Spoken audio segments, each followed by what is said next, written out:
और पूर्वांचल में दहशत का दूसरा नाम माफिया अतीक अहमद।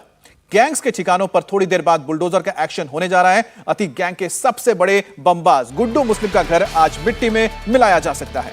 विधायक राजू पाल मर्डर केस के गवाह उमेश पाल की हत्या के बाद से प्रयागराज में अतीक अहमद के ठिकानों पर बुलडोजर चल रहा है। आज अतीक गैंग के बमबाज गुड्डू मुस्लिम के घर पर बुलडोजर चलाने की तैयारी है। गुड्डू मुस्लिम उमेश पाल हत्याकांड में आरोपी है। वो सीसीटीवी में बाकायदा बम फेंकता हुआ नजर भी आया था। हत्या के आरोपी गुलाम मोहम्मद के घर पर भी आज बुलडोजर चलाने की तैयारी हो रही है। सीसीटीवी में गुलाम मोहम्मद एक दुकान से निकलकर गोली चलाता हुआ दिखाई दे रहा है और 1 मार्च को जफर के घर पर बुलडोजर चला था। 2 मार्च को सफदर का घर गिरा दिया गया और आज बारी गुड्डू मुस्लिम के घर पर है। कहा यह जा रहा है कि आज यहां भी बुलडोजर एक्शन हो सकता है। गुड्डू मुस्लिम बहुत बड़ा अपराधी है। मर्डर और डकैती के कई अपराधों में यह शामिल भी रहा है। उमेश पाल की हत्या के बाद से ये फरार चल रहा था, उसकी तलाश अभी भी की जा रही है और उसके घर पर आज बताया जा रहा है कि बुलडोजर चल सकता है। फ्रीडम ऐप से सीखकर आपने बकरी पालन शुरू किया है क्या? अगर ऐसा है तो आप अपनी बकरियों को 1 करोड़ फ्रीडम ऐप के जो ग्राहक हैं उनको बिना किसी खर्चे के आप उन्हें बेच सकते हैं। बुलडोजर के एक्शन की पूरी डिटेल हम आपको बताएं, उससे पहले इस केस में आ रही एक बड़ी खबर आपको बता देते हैं। उमेश पाल हत्याकांड के एक और शूटर की फोटो आ गई है। इसका नाम अरमान है और अतीक गैंग का यह शूटर उमेश पाल हत्याकांड में शामिल था। तो ये तस्वीरें आप देख रहे हैं अरमान की है और बताया जा रहा है कि उमेश पाल हत्याकांड में भी ये शामिल था। इसकी तस्वीरें सामने आई थी सीसीटीवी में, जिसके बाद उसकी ये साफ तस्वीर इस वक्त स्क्रीन पर नजर आ रही है और पुलिस को अरमान की भी तलाश है। बताया जाता है कि अतीक के साथ लगातार जुड़ा हुआ था और उसके लिए शूटर का काम करता था। तो उमेश पाल हत्याकांड में एक और जो गुनहगार है उसकी तस्वीर इस वक्त आप स्क्रीन पर देख रहे हैं। इसका नाम अरमान है और बताया जाता है कि अतीक गैंग के खास लोगों में से था और ये शूटर का काम करता था, यानी कि अतीक गैंग के लिए शूटर का काम करता था और कई सारे आपराधिक जो मामले थे इसमें यह सम्मिलित था। वहीं उमेश पाल की हत्या के आरोपियों और उनके ठिकाने पर प्रशासन का एक्शन तेज हो गया है। 2 घरों में बुलडोजर से जमींदोज उन्हें किया गया और अब 2 घरों की और बारी है। 1 मार्च को जफर का घर गिराया गया तो 2 मार्च को सफदर के घर पर कार्रवाई की गई और अब बारी गुड्डू मुस्लिम और गुलाम मोहम्मद के घर की है।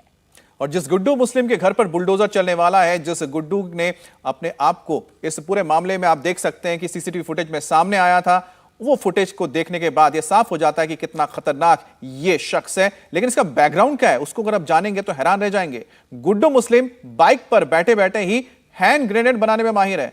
बम बनाने और फेंकने में वो बेहद एक्सपर्ट है। महज 4 से 5 मिनट के अंदर वो बम बना सकता है।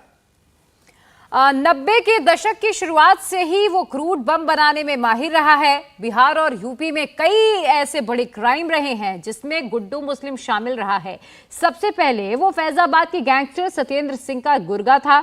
सत्येंद्र सिंह की हत्या मशहूर गैंगस्टर श्री प्रकाश शुक्ला ने करा दी थी। उसके बाद गुड्डू मुस्लिम ने श्री प्रकाश शुक्ला पर बम फेंकने की कोशिश की। गुड्डू मुस्लिम पूर्वांचल के बड़े माफिया डॉन मुख्तार अंसारी के लिए भी काम कर चुका है। गोरखपुर के परवेज टाडा और बिहार के उदयभान गैंग का भी वो खास गुर्गा रहा है। पिछले 22 साल से वो अतीक अहमद के लिए काम कर रहा है। महज 15 साल की उम्र से वो डकैती और फिरौती जैसे गुनाह करने लगा। पहली बार 1997 में वो एक हत्या से चर्चा में आया और एक बार फिर उमेश पाल हत्याकांड में वो बम फेंकता हुआ सीसीटीवी में कैद हुआ और अब योगी सरकार इस मामले में सख्त नजर आ रही है। योगी सरकार के मंत्री ये साफ साफ कह रहे हैं कि बुलडोजर चलाना बिल्कुल ठीक है। और ये बुलडोजर को लेकर आपको बता दें कि समाजवादी पार्टी क्या कह रही है। समाजवादी पार्टी का क्या कहना है इस पर आपको पहले सुनाते हैं। फ्रीडम ऐप से सीखकर आपने बकरी पालन शुरू किया है क्या? अगर ऐसा है तो आप अपनी बकरियों को 1 करोड़ फ्रीडम ऐप के जो ग्राहक हैं उनको बिना किसी खर्चे के आप उन्हें बेच सकते हैं। देखिए, मैं अपने मुख्यमंत्री जी और अपनी सरकार को धन्यवाद दूंगा कि पहले भी यही अधिकारी कर्मचारी हुआ करते थे और पहले कैसे संरक्षण देते थे, लेकिन अब कैसे सजा दिया जा रहा है, ये हमारी सरकार की उपलब्धि है। जो जैसा करेगा वैसा भरेगा। निश्चित रूप से संविधान और कानून के साथ रहेगा उसका विकास हो जाएगा और जो अपने हाथ में ले लेगा उसके विरोध में रहेगा उसका विनाश हो जाएगा। और जो नियम कानून है वो अपने हिसाब से काम कर रहा है, उसको मैं अधिकारियों को बधाई दूंगा, अपनी सरकार को बधाई दूंगा। ये कानून व्यवस्था पूरी तरीके से उत्तर प्रदेश में तार तार हो गई है। ये जीता जागता उदाहरण है। बीजेपी ने तो ये कहा था, आज से 3 साल पहले माननीय मुख्यमंत्री जी ने ही कहा था कि उत्तर प्रदेश में अपराध खत्म हो गया, अपराधी या तो ऊपर चले गए या जेल चले गए, तो अब रोज कहां से अपराध ये बढ़ते चले जा रहे हैं। और लगातार एक गवाह की हत्या हो जाए, सरकारी सुरक्षा में हत्या हो जाए, इससे बड़ा दुर्भाग्य क्या हो सकता है और इससे बड़ी खराब व्यवस्था कब हो सकती है। इंडिया टीवी हर वक्त हर जगह डाउनलोड करने के लिए सर्च करें India TV news Google play store या ऐप स्टोर पर।